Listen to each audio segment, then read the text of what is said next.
As the sun began its descent over Sacramento's streets, painting the sky in shades of gold and amber, Officer Bradley Larson's routine traffic stop was about to evolve into something he never saw coming.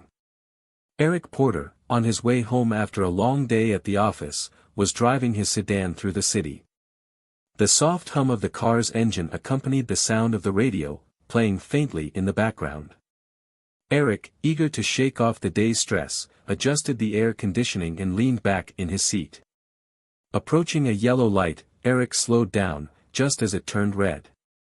That's when the flashing blue and red lights erupted behind him, followed by the sharp blare of a siren. Eric's brow furrowed slightly as he glanced in his rearview mirror, pulling over to the side of the road. He rolled down his window as a police cruiser parked behind him. Officer Bradley Larson, mid-30s with a buzz cut, stepped out. The badge on his chest gleamed under the dimming sunlight as he adjusted his belt and swaggered toward Eric's car. He exuded the confidence of someone accustomed to being in control. "License and registration," Larson said curtly, his voice flat but laced with authority. Eric complied without a word, reaching into his glove compartment for the registration and handing over his driver's license. His movements were deliberate and calm, but he could feel Larson's gaze scrutinizing him, as though searching for a reason to dig deeper. "Do you know why I pulled you over?" Larson asked, leaning closer to the window. "I'm not entirely sure," Eric replied evenly, his tone polite but firm. "You didn't come to a full stop at the light," Larson said. There was a flicker of hesitation in his voice. Eric frowned but nodded slightly. "I see. I thought I slowed down in time, but I understand." Larson didn't respond immediately.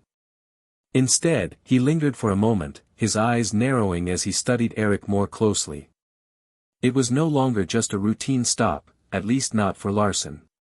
His posture shifted subtly, as though he had already decided that this was more than a minor infraction. He glanced down at the license in his hand. "You're not from around here, are you?" he asked. Eric hesitated for a brief moment before replying. "I moved here a few months ago. My address is on the license." But Larson wasn't really listening. His questions were becoming pointed, just enough to suggest that he wasn't concerned about the traffic violation anymore. Eric's calm demeanor was beginning to frustrate him. Leaning in closer, Larson asked, "Where were you headed in such a hurry?" "Just going home," Eric answered, his tone remaining steady. The subtle shift in the air was impossible to ignore now. Larson didn't see Eric as just a driver anymore. There was something more there that warranted suspicion. Eric sensed the growing tension but didn't flinch. Little did Officer Larson know, the calm exterior he observed wasn't naivety, it was control. This was just the beginning. Larson took a step back, folding Eric's documents with exaggerated slowness before tucking them into his chest pocket. He straightened up, his expression shifting into something faintly smug, as though he had already made up his mind about the man sitting in front of him. "Step out of the car," Larson ordered. Eric's grip on the steering wheel tightened briefly, but his face betrayed no reaction. "Is there a specific reason for that, officer?" he asked, his voice measured. Larson's lips twitched, but he quickly masked it. "I asked you to step out of the car. You don't want to make this harder than it has to be." The threat hung in the air, unspoken yet unmistakable. Eric exhaled slowly and opened the door. As he stepped out, Larson's eyes flicked over him, sizing him up. Eric was taller than Larson, with broad shoulders that suggested strength, yet his demeanor remained unthreatening. His tailored suit hinted at a professional, meticulous man, someone who cared about appearance. His polished shoes suggested someone who paid attention to the finer details. None of that, however, seemed to matter to Larson. "Hands where I can see them," Larson ordered. Eric complied, his movements deliberate and calm. "Is there something specific you're looking for, officer?" Larson smirked faintly, as if enjoying the power dynamic. "Just routine." Despite the officer's seemingly casual response, the tension between them was palpable. Eric was aware of the unspoken shift in power, the shift that could alter both their lives forever. "You can never be too careful around here," Officer Larson said, his gaze narrowing as he observed Eric. Eric turned his head slightly, locking eyes with the officer. "Incidents involving men in business suits driving sedans?" Eric's question landed like a punch, and for a moment, Larson's composure faltered. He straightened up, his hand drifting instinctively toward his belt, more out of reflex than necessity. "Watch your tone," Larson warned, his voice hardening. "I'm simply asking a question," Eric replied, his tone measured and calm. There was no defiance in his voice, only a quiet firmness that seemed to unsettle Larson. Larson leaned in closer, his eyes narrowing. "You seem awfully familiar with how this works. You got something to hide?" Eric let the silence stretch for a beat before answering. "No, officer. I just believe in being clear about the reasons for an interaction like this. Transparency, you know." Larson scoffed but didn't reply. He stepped back, pacing a small circle in front of the car. The dynamic was shifting in ways he couldn't quite grasp. Eric wasn't reacting the way most people would. There was no fear, no stammering, no nervous fidgeting. Instead, there was control, poise, and an unsettling calm that put Larson on edge. "You seem pretty confident," Larson muttered, almost to himself. "Like you think you know what's going to happen next." Eric didn't rise to the bait. Instead, he tilted his head slightly and replied, "Confidence isn't the issue here, officer. Respect is." Larson froze for half a second before turning back to face him. The smoke was gone now, replaced by something sharper, almost defensive. He opened his mouth to reply, but the words didn't come out. Eric's composure was throwing him off balance, and Larson didn't like it. As the silence stretched, the tension between them felt electric. Larson was starting to realize this wasn't going to play out the way he'd expected. But instead of backing down, Larson doubled down. The real test was about to begin. Larson tapped his fingers against the holster on his belt, his frustration barely concealed. He wasn't used to being challenged, especially not by someone who looked like Eric. His gaze flicked back to the sedan, as though searching for a justification he hadn't yet manufactured. "Turn around and place your hands on the hood," Larson ordered, his voice clipped. "I need to check for weapons." Eric raised an eyebrow. "Weapons?" he repeated, his tone incredulous but still measured. "Do I look like someone who's carrying a weapon?" Larson's jaw tightened, and for a moment, his composure cracked. "I'm not going to ask you again." Eric hesitated, a flicker of something unreadable passing across his face. Then, without a word, he turned and placed his palms flat against the hood of his car. Larson approached, the crunch of his boots on the asphalt breaking the uneasy silence. The officer patted Eric down in quick, rough movements, his hands lingering just a little longer than necessary. It wasn't just a search, it was an attempt to assert dominance, to provoke a reaction. But Eric didn't flinch. He didn't stiffen. He didn't so much as shift under the invasive scrutiny. "You're clean," Larson muttered, stepping back. The admission sounded begrudging, as if he was irritated that he hadn't found anything to justify his suspicion. Eric turned to face him, his expression calm but his eyes sharp. "Of course I am," he said simply. "Now, officer, if you're done." "I'm not done," Larson interrupted, his voice rising slightly. The words tumbled out too quickly, betraying his need to stay in control. "You seem to know a lot about what I can and can't do. Care to explain why?" Eric folded his arms, his posture relaxed despite the tension crackling between them. "I've had my fair share of interactions with law enforcement," he said. "Let's just say I've learned a lot over the years." Larson's eyes narrowed. "That so? You a lawyer or something?" Eric smiled faintly. "Or something." The ambiguity in Eric's answer seemed to irritate Larson further. He stepped closer, invading Eric's personal space. His voice dropped to a near growl. Listen. You think you're smarter than me? You think you can talk your way out of this? Larson asked, his voice filled with a sense of finality. Eric met his gaze evenly, unflinching. I don't think anything, officer, Eric replied calmly. I just believe in fairness, and so far, I'm not seeing much of it here. The words hung in the air like a challenge, and Larson took the bait. Fairness? Larson sneered. You think fairness is what this is about? People like you always. He stopped himself abruptly, the words lingering like smoke in the air even though they hadn't fully escaped. Eric's expression didn't change, but something about his posture shifted. It was subtle, but unmistakable, a signal that he'd caught exactly what Larson had left unsaid. People like me? Eric repeated, his voice soft but charged with meaning. Larson bristled, stepping back as if realizing he'd just crossed a line he couldn't uncross. You know what I mean, he muttered, though his tone lacked the conviction it had moments earlier. I think I do, Eric replied quietly. His calmness wasn't passive anymore. It was razor-sharp, cutting through the pretense like a blade. And I think we both know this interaction stopped being about a traffic violation a long time ago. Larson opened his mouth to respond, but no words came out. For the first time, he looked uncertain, like he wasn't entirely sure how to proceed. The balance of power was shifting, and for the first time, Larson was on shaky ground.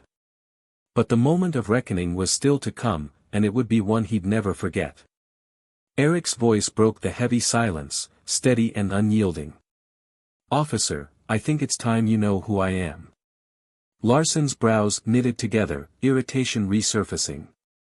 I don't care who you are, he shot back, though the faint crack in his tone suggested otherwise. Eric reached into his pocket, his movements slow and deliberate. I'm reaching for my badge, he said calmly, watching Larson's hand twitch near his holster. No need for theatrics. I want you to see it. The words hung in the air, weighted with something unspoken. Larson's eyes followed Eric's hand as he pulled out a leather wallet and flipped it open, revealing a gleaming badge. Eric Porter, Eric said, his tone as casual as if he were introducing himself to a neighbor. Head of Internal Affairs, Sacramento Division. Larson froze.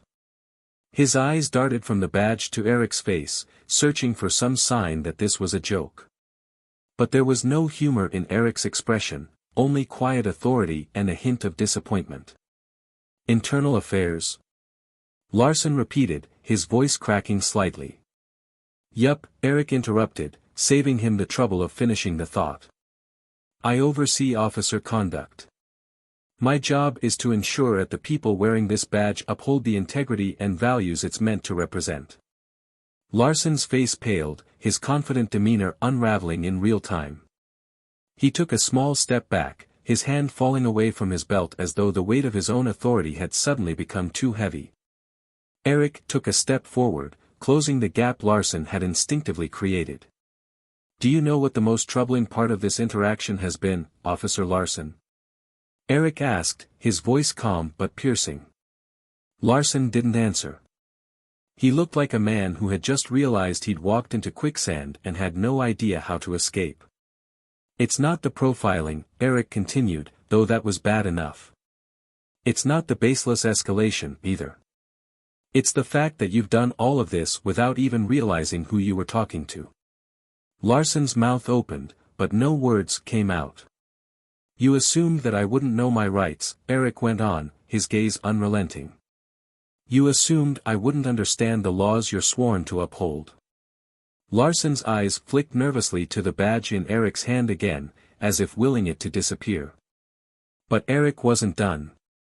Because I didn't fit your idea of someone deserving respect, Eric finished, his voice steady, but heavy with meaning. And that's not just a problem for me, officer. That's a problem for everyone you encounter in this uniform. Larson's shoulders sagged slightly, the full weight of Eric's words landing squarely on him. He glanced down at the badge in Eric's hand again, as if hoping it might somehow vanish if he didn't look too closely. Eric stepped back, giving Larson a moment to breathe, but his voice didn't lose its edge. "Here's what's going to happen," Eric said. "You're going to take a step back and reassess your approach. Because I'm not going to let this go, and you're not going to just sweep this under the rug." Larson's face reddened slightly, but he was no longer confident. The tide had shifted irreversibly, and for the first time, Larson knew it. This wasn't about a simple traffic stop anymore. This was about something far more significant, something that could cost him everything. "Step back, return my documents, and think very carefully about what you say next," Eric said, his voice steady and firm. Larson's lips parted, but he hesitated, clearly debating whether to push back or comply. The hesitation cost him. Eric's voice lowered slightly, adding, "You're going to hear from me again, not as the driver you stopped on the side of the road, but as the man tasked with deciding whether you're fit to wear that badge." Larson swallowed hard, his face reddening as the weight of the moment sank in. With trembling hands, he reached into his chest pocket and pulled out Eric's license and registration. He handed them over, barely meeting Eric's gaze. Eric took the documents without a word, tucking them into his wallet. He stepped toward the driver's side door of his car but paused with one hand on the handle. He looked over his shoulder, meeting Larson's gaze one last time. "Remember this, Officer Larson," Eric said, his voice calm but filled with authority. "The badge doesn't make you better than anyone. It makes you accountable to everyone." As Eric slid back into his car and started the engine, Larson was left standing in the fading light, his confidence shaken, and his future uncertain. But for Eric, this was far from over. His next move would send ripples through the entire department. The drive home was quiet, but Eric's mind was anything but. The encounter replayed in his head, not because it was unique, but because it wasn't. Larson wasn't the first officer Eric had encountered like this, and he knew he wouldn't be the last. But this time, things would be different. This time, Eric had the authority to act. The following morning, Eric sat at his desk, the early sunlight streaming through the blinds of his office at the Sacramento Police Department's Internal Affairs Division. A file lay open in front of him, Officer Bradley Larson. His record wasn't spotless, minor complaints about unprofessional conduct, excessive stops, and vague misunderstandings that had never been properly addressed. Eric leaned back in his chair, his fingers steepled as he thought about the broader implications. Larson wasn't an anomaly, he was a symptom of a deeper problem. And Eric wasn't interested in putting a bandage on a bullet wound. A knock on the door interrupted his thoughts. His assistant, Linda, stepped in, holding a stack of reports. "Morning, Mr. Porter. I've got the summary on last month's misconduct cases. Also, Chief Daniels wanted me to remind you about the department review next week." Eric nodded, taking the files from her. "Thanks, Linda. Can you also schedule a meeting with Chief Daniels for this afternoon? There's something I need to discuss with him." Linda hesitated, sensing the weight in Eric's tone. "Of course," she said before slipping out of the room. Eric turned his attention back to Larson's file, but his focus wasn't just on the officer. This was bigger than one man and one interaction. It was about the culture that allowed someone like Larson to feel justified in his behavior. And if there was one thing Eric knew, it was that culture started at the top. Later that afternoon, Eric sat across from Chief Daniels in a conference room. Daniels, a seasoned veteran with salt and pepper hair and a no-nonsense demeanor, leaned back in his chair, listening intently as Eric recounted the traffic stop. "I could have written it off as just another bad interaction," Eric said, his voice steady but resolute. "But that would have been a mistake. Larson's behavior isn't an isolated incident. It's a reflection of how much work we still have to do." Daniels rubbed his temples, exhaling slowly. "This isn't the first time Larson's name has come up," he admitted. "But we've always handled it internally. Quietly. And that's the problem," Eric replied, his tone sharp. "Quiet doesn't fix anything. Quiet lets it keep happening. It's time to be loud." Daniels looked at him, the weight of the conversation evident on his face. "What are you proposing?" "A department-wide review," Eric said without hesitation. "Not just of individual officers, but of our training, our protocols, our accountability systems. We can't keep sweeping this under the rug." Daniels paused, clearly processing the gravity of Eric's words. The air in the room grew thick with the implications of what Eric was suggesting. Eric continued, his voice unwavering. "This isn't about one officer, Chief. This is about changing the culture. It's about ensuring accountability at every level. If we don't address this now, we're going to keep seeing these problems again and again. We have to do more than just reprimand the bad apples, we need to fix the system that lets them thrive." Daniels sat forward, considering the proposal. Eric knew that the road ahead would be long and filled with resistance, but it was a road worth taking. Because if they didn't act now, things would never change. If we don't hold ourselves to a higher standard, how can we expect the community to trust us? Eric's words echoed in the room. Daniels leaned forward, his hands clasped on the table. "You're going to ruffle some feathers with this." "Good," Eric replied simply. "It's about time someone did." The following weeks were a whirlwind of meetings, interviews, and reports. Eric worked tirelessly, gathering data, speaking with officers, and holding public forums to hear directly from the community.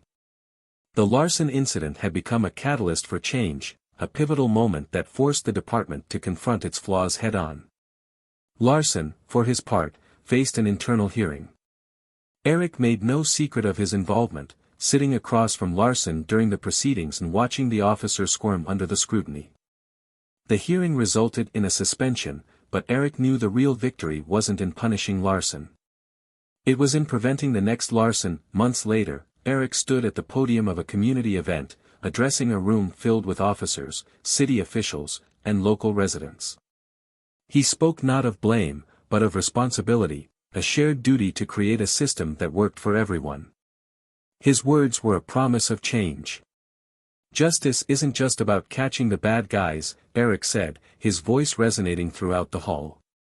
"It's about making sure the people sworn to protect and serve do so with integrity, fairness, and respect for everyone they encounter. That's the badge I believe in, and that's the badge we're building here together." The applause that followed was thunderous, but Eric didn't linger on it. For him, this wasn't the end of the story, it was the beginning of a better one. As he stepped down from the podium, he glanced at the faces in the crowd, some skeptical, some hopeful, but all listening. He knew change wouldn't come overnight, but it would come. And for now, that was enough. If this story resonated with you, share it with someone who needs to hear it, Eric's voice echoed in his mind. Let's start the conversations that matter, the ones that lead to change.